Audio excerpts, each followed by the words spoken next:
fun, entertainment through community life. Yan po ba? And also, bakit po dito nyo nakili? Mamo, ano ba sa tingin mo itong lugar natin? Malati kasi talaga yung nightlife yung araw pa, way back in 1980s, when we started the library here. Dito na yung Haven eh. Dito lahat ng tao, models, designers, artistas, journals, singers, from all walks of life, nakikita sa naglalakad sa Malway, nagigilungan, party place. Malati sa used to be my playground here for 32 years na library. I started 1986. Natapos ako bago ng pandemic. Pero boy naman na library na sa Las Piñas na nga. Kaya sabi ko sa kanya, swerte mo kasi ikaw na nag-iisang comedy party. Kasi dati ang dami namin dito, tingnan po sa library dito, siyempre sumikat yung industry, meron sa tapat ko, sa gilid ko, sa gano'n. Namatay naman sila lahat. Diba? Nothing beats the library. Until Hindi kasi, now. diba? I do not compete with them. I compete with myself. Like, gagawa ko ng bagong show, hinihibig ako, mag-discover ako ng bagong talents. Kasi mga pinanganak lang ng mga sikat na talents, like kasi ako first batch of entertainers na like this, Arnel Ignacio, AI, Alan K. Tapos dire-diretso na yan, mga laki na Vice Ganda, Terry Honor, Wally, sila David, Petit, Peppa. Sabi ko sa kanya, I will support you kasi nasa Malati ka. Eh, Malati is like playground. Walang kalaban, walang tatay iba. Ikaw lang. At yung sinabi po sa akin ni Mama kanina, sabi niya, may mga kaibigan ako, may mga supporters, may mga clients, no, guests, na gusto siyang puntahan. So happy na sa Las Piñas siya. So talaga pong kinila po na sinabi ni Mama sa akin. Meron pa ba sa Malati? Kung nga ako alam, may mensahe. Meron namin party team na sa Malati. Salamat po, Mama. Yun lang talaga sabi ko, ay itutuloy ko talaga. Kasi sa tagal ko rin sa Malati, ilang mayors na yung pinagdaanan ko rito, nabuhay, namatay. Ngayon bubuhayin mo ulit. Ikaw na kayong papalala. Thank you po. Siyempre with the help of the legendary of comedy bars, nag-iisang Mamo yan. Kaya po ito namin nilagay. And as you can see po, napakaganda ng area dahil nasa along San Andres tayo, corner Adriatico. Nasa kung galing Rojas Boulevard, konting input lang, andito na. Galing kang LRT, andito ka na rin. Galing ka ng Adriatico, napagod ka sa lahat na natin. Pagdating mo sa dulo, andito ka rin. Ikakwento ka sa kali kasi tapat yan. Sabi natin, comedy bar yan. Diyan sila chocolate, nagsarabit. Sana naman po. Hindi kinaya yung library. Buti na naman sa library. At saka sabi ko nga, hindi naman kami competitors.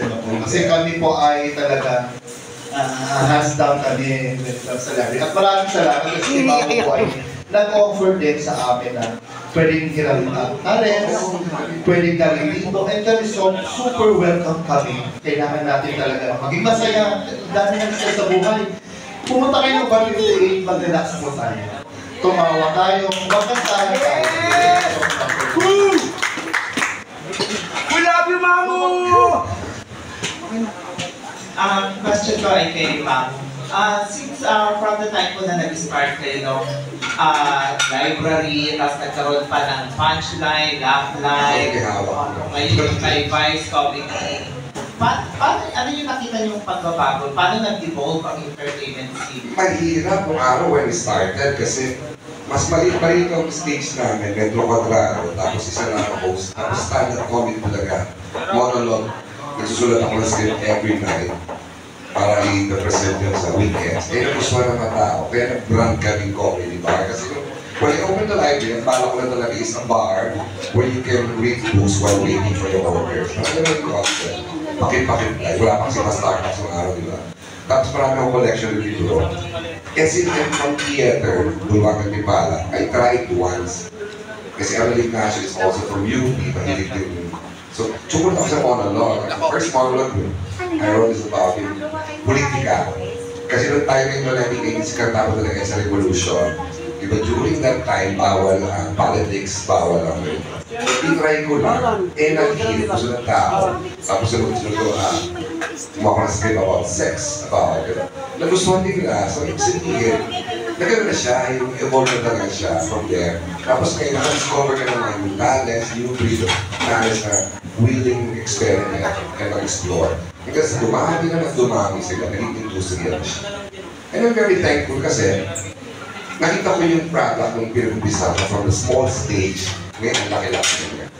How challenging pagdating sa pagpapatayo ng mga ganitong type ng businesses and what advice to the The biggest challenge is yourself. Ikaw mismo kung anong gusto mo pakita sa sarili. Dapat character mo mismo sa owner ang lumabas sa bar mo.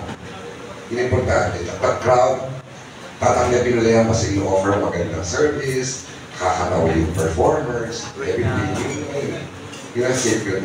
And the secret of comedy is fun. Just have fun. Yun lang. Wala na siyang ibang formula. Do you have any personal reason why comedy bar artists? Before po kasi, when way back on the college days po, we used to go to different comedy bars po. And alam niyo po, hindi na po na din sasabihin, nung pandemic time, inisip ko po talaga kumusta kaya mga comedians? Kasi, yun nga po, may namatay sa COVID. So, naging suki rin po kami, clowns, kasi may mga kaibigan po tayo dyan. Pag guest din naman po kami. Then, naging kaibigan mo yung performer. Tapos, pag may set sa ibang bar, invite ka, so pupunta ka. So, kami, naikot namin yung iba't ibang bar. Yan talagang, kasi I'm a funny person din. Gusto ko lang maging masaya po. So, natutuwa ko sa kanila. And kahit beforehand pa sila Tekla, sila Ian, sa bar ulo pa nga noon.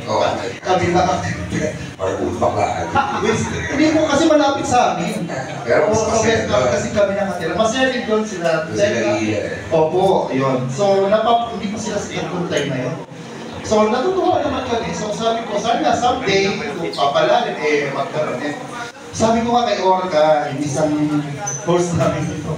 Sabi na ba po, sabi ko, malay mo, di ba? And, totoo po, hindi ko in-expect na ito po ay ibibigay din po sa amin. Isang araw na lang po, in-offer sa amin. Nagkataon, possible naman. Ang mag-ano po 27 ng January, in-offer 20 men, nag-open ako. 2 days, in just 2 days.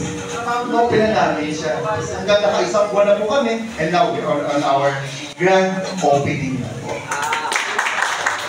Yun pa ang usahin sila. Yun po. Congratulations po. Bakit po Barbie Create ba? Barbie Create kasi number 1 yung address namin is we are located at 558 San Andres. So I got the number 58 from the address. Bar, I think, is Buboy A. Revoli. That's my initial po. Naisipin tayo. Yun po. That's the short story lang for the bar. But we are a comedy bar po. In short. Question po, siguro kay Mami, siguro na sa iyo, sir. Ano po yung sa tingin yung reception ng mga younger audience when it comes to comedy bars, stand-up comedy? Kasi ako, when I started talaga, ang audience namin, young crowd. Kasi diba, maraming eskwelahan dito Lasal, ECU, Santa Isabel, ayun ka na school So nag-open kami ng 6 p.m. Ang crowd namin, estudyante kasi good excuse daw sa parents nila pag pinatawag mag-open. Saka galing pa akong library. Ako, talino ng amak nyo. Kaya nung nalaman nila, parang patay ka. So sinasama nila ngayon yung parents nila. So yun, lumawak ang market. And even the young generations now, they love to laugh. Yung talking Pinoy talaga mahilig ng tumawa. Tapos di ba may problema yung mga stand-up comedy? Medyo yung mga crowd, younger crowds, medyo may sensitivities ba? Yung iiwasan ba yung mga... Ganon din po ba yung bar? Actually, hindi ba?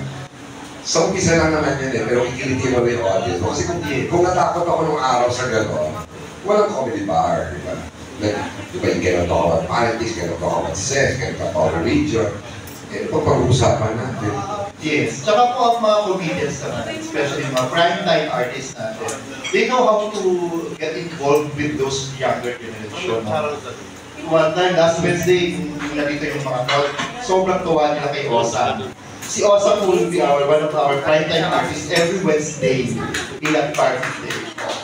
Si Osa, lahat diba, imagine mo, lahat nung, ang galing nung ginawa niya eh. Na ano niya, napasok na mula sa bata hanggang sa nanay, yung sa lola. Na ipasok na sa comedy niya, na wala na offend, na lahat masaya tawa ng tawa ng kami lahat dito. Na ginagamit niya yung sa TikTok, yung mga napapanood sa social media. Magaling, I think nasa comedian din po talaga eh.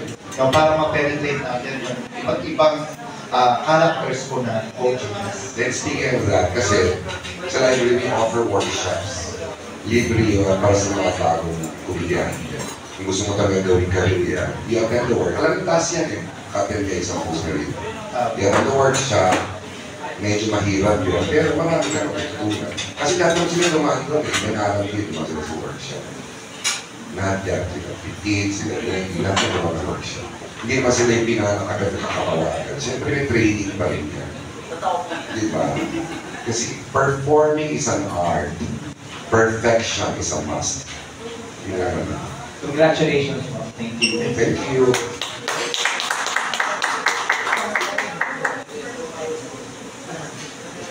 Share mo lang din po yung lineup ng performance. Ayan. Sa ngayon po, we have every Wednesday po, si Osa. Every Friday and Saturday, we have Orta for the prime time. And we also have Jason Fernandez, one of our prime time artists po. Every Friday and Saturday naman siya. And expect the library talent to Yes. Kailangan talaga support po. Kasi anxiety yung crowd dito. Saya-saya sa Malate. Sino sa inyo nakaabot ng Malate? May mga street parties. Nakaabot pa, di ba? Saya, di ba? Hanggang 5 a.m., 6 a.m. May kinabot. Ang baduy ng Diyos kong saya-saya ng Malate. Tsaka every Sunday, meron kami bagong segment na ilalabas na music. All music tayo wala.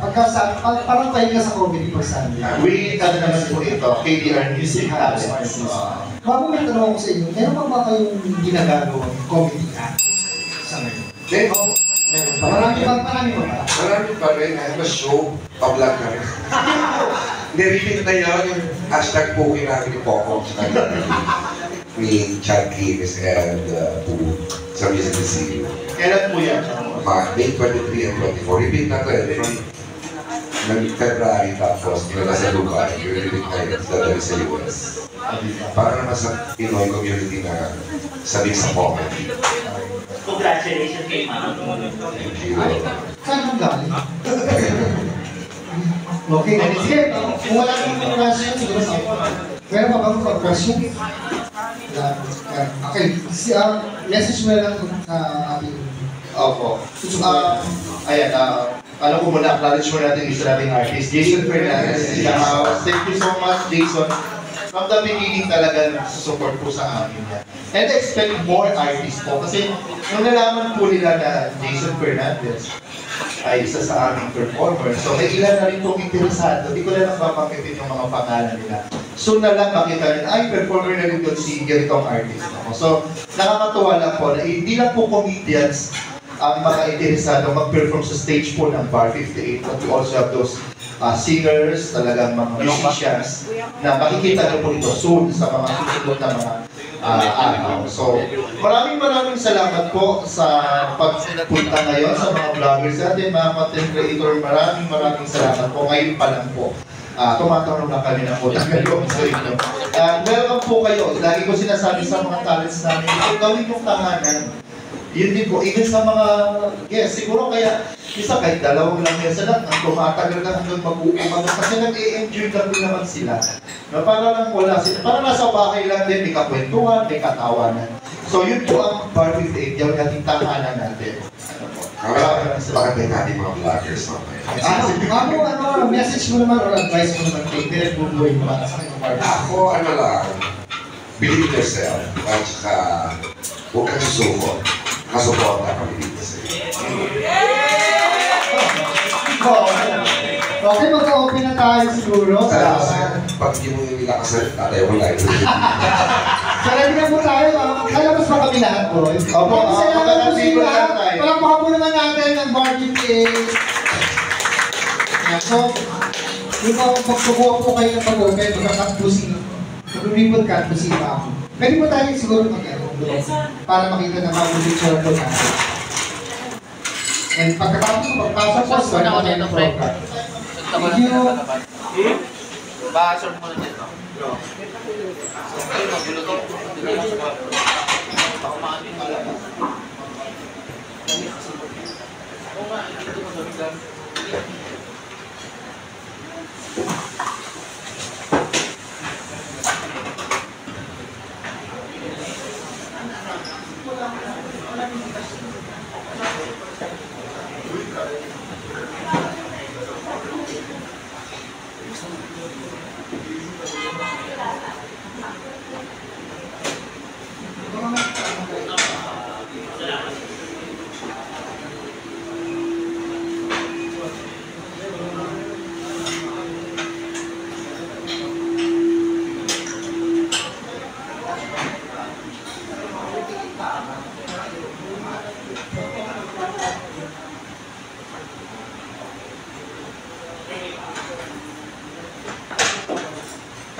Wala po. Siya po muna. Isang bakit na lang yung right?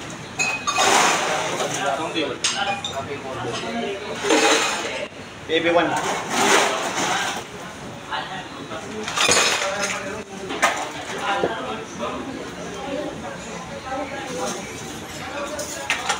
Yan.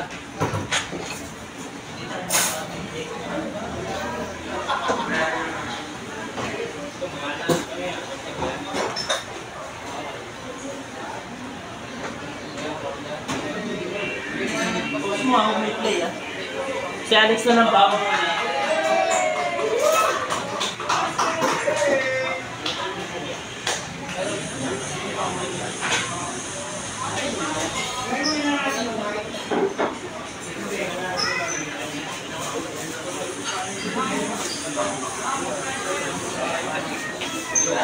Thank you.